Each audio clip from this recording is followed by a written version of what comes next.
N.T. Wright, in his recent study of the resurrection, he says that the empty tomb and the appearances of Jesus have a historical probability so high as to be virtually certain. I appear as a skeptic who believes that doubt is the great engine, the great fuel of all inquiry, all discovery, and all innovation.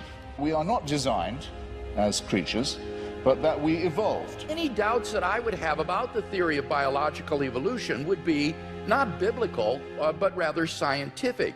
Barrow and Tipler, two physicists, and they calculate the probability of the evolution of the human genome to be somewhere between 4 to the negative 180th power to the 110,000th power, and 4 to the negative 360th power to the 110,000th power.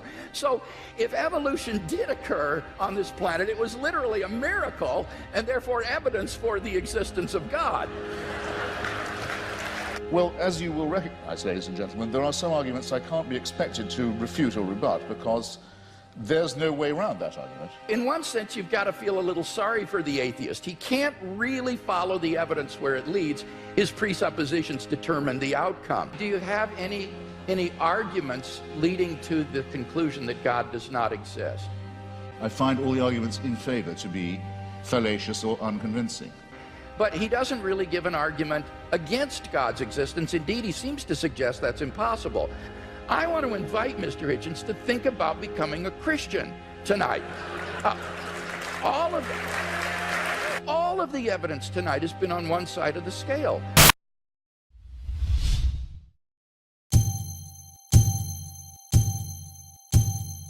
I used to be a Christian, but I left the church.